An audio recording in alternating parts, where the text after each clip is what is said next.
ఇవన్నీ వాస్తవాలు.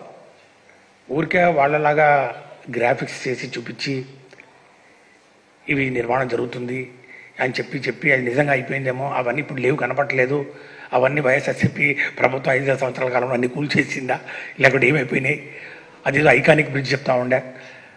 మరి అప్పుడు ఉన్నటువంటి ముఖ్యమంత్రి గారు మరి చంద్రబాబు నాయుడు గారు మరి ఐకానిక్ బ్రిడ్జ్ ఏది, ఐకానిక్ బ్రిడ్జ్ చెప్తా ఉన్నారు కదా, కృష్ణా నది మీద ఐకానిక్ బ్రిడ్జ్ ఒకటి కట్టాలని చెప్పి. ఐకానిక్ బ్రిడ్జ్ ఏది కనపడలేదు, ఏమైంది, ఇది వీళ్ళు ఏమైనా చేశారు దీన్ని. నేను చెప్తా ఉన్నాను, ఐకానిక్ బ్రిడ్జ్ అనేది గ్రాఫిక్ అమ్మా. రియల్ బ్రిడ్జ్ ఏదైతే ఉందో మేము కట్టి చూపించినాం. ఈ ఐకానిక్ బ్రిడ్జ్ సంగతి పక్కన పెట్టి రియల్ బ్రిడ్జ్ ఏదైతే ఉందో ఈరోజు ఈ వెస్ట్ బైపాస్ రోడ్ ఏదైతే ఉందో మీ అందరికీ తెలిసి ఉంటుంది. ముఖ్యంగా ఈ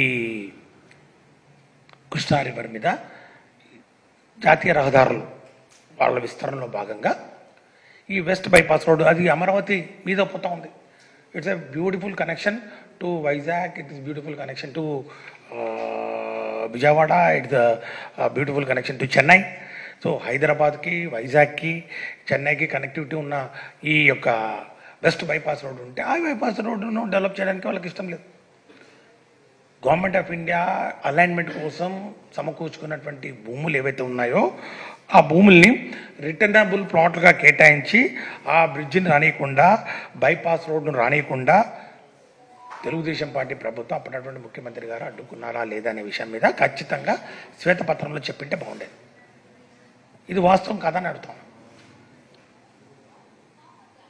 మేము గ్రాఫిక్స్ గురించి మాట్లాడలేదు ఇక్కడ రియల్గా ఈరోజు వెస్ట్ బైపాస్ రోడ్డు ఏదైతే ఉందో వెస్ట్ బైపాస్ రోడ్లో అలైన్మెంట్ కోసం ఆగిపోయినటువంటి బ్రిడ్జ్ ఏదైతే ఉందో ఆ బ్రిడ్జిని ఆ అలైన్మెంట్కి సంబంధించినటువంటి భూములు రిటర్నబుల్ ప్లాట్స్ ఏవైతే వాళ్ళు ఇవ్వడం జరిగిందో దానికి సంబంధించినటువంటి మరి ఆ యొక్క డిఫికల్టీసు, బాటిల్ నెక్స్ అన్నీ కూడా వైసీపీ ప్రభుత్వం అధికారంలోకి వచ్చిన తర్వాత అధికార యంత్రాంగాన్ని పూర్తిగా దాని మీద దృష్టి పెట్టించి మోహరించి సుమారు 24 కోట్ల రూపాయలు ఇంకా పెండింగ్లో ఉన్నటువంటి డబ్బులు ఏవైతే ఉన్నాయో అన్నీ కూడా తీర్చి ఆ సమస్యలను ఒక కొలికి తీసుకొచ్చి అలైన్మెంట్ని తురుగు చేయడం జరిగింది. ఇప్పుడు ఆ బ్రిడ్జి ఇంకొక 3 monthsలో కంప్లీట్ అవుతా ఉంది. ఈ బ్రిడ్జ్ కూడా, ఈ పనులు కూడా పూర్తవుతున్నాయి. 3 monthsలో ఆ యొక్క బ్రిడ్జ్ ఏదైతే ఉందో కృష్ణా నది మీద beautiful connectivity to Hyderabad, Vizag and Chennai, main axis connectivity.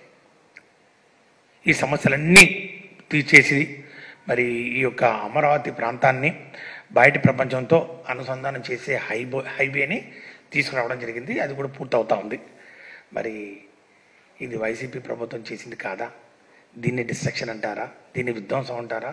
దీన్ని నిర్మాణాత్మకంగా ఈ యొక్క క్యాపిటల్ ఏదైతే ఉందో అమరావతిని ముందుకు తీసుకుపోయే కార్యక్రమం వైసీపీ చేసిందని అంటారా? ఈరోజు రాష్ట్ర ప్రజలు నిర్ణయించారు. వాళ్ళు చెప్పినటువంటి ఐకానిక్ బ్రిడ్జ్ గ్రాఫిక్స్కు వాస్తవంగా వైసీపీ ప్రభుత్వం అధికారంలోకి వచ్చినటువంటి పూర్తి చేసినటువంటి ఈ రెండు కూడా ఒకసారి మనం చూడాలి. ఈ ఐకానిక్ గ్రాఫిక్ బ్రిడ్జ్ ఏదైతే చూపించారో ఇప్పుడు అది వాస్తవ రూపంలో కనపడుతున్నటువంటి బ్రిడ్జ్ మరి రాజధాని ప్రాంతానికి మంచి చేసింది మరి చంద్రబాబు గారా లేకపోతే వైసీపీ ప్రభుత్వం మరి జగన్మోహన్ రెడ్డి గారు అనేది రాష్ట్ర ప్రజలు నిర్ణయించారు. ప్రతి అంశం కూడా నేను చాలా స్పష్టంగా స్టాటిస్టిక్స్ తోటి తీసుకొచ్చి చెప్తాను. ఈ యొక్క స్మార్ట్ సిటీ నిర్మాణం కానివ్వండి, ఇంటిగ్రేటెడ్ కమాండ్ కంట్రోల్ కానివ్వండి, అంగన్వాడీ సెంటర్స్ కానివ్వండి, స్కూల్స్ కానివ్వండి, తర్వాత వెల్నెస్ హెల్త్ సెంటర్స్ కానివ్వండి, ఈ రోడ్లు కానివ్వండి, రోడ్డు మీద లైటింగ్ వాళ్ళే వేసుకున్న లైటింగ్, ఈ లైటింగ్ వేసి దగదగలాడుతుందని చెప్పి లైటింగ్ వాళ్ళే వేస్తారా మేము వేసినారా వాళ్ళు చెప్పాలా? ఇవాళ పేపర్లు వేస్తారు దగదగలాడుతున్నాయని చెప్పి ఎవరు వేస్తారో వాళ్ళు చెప్పాలా?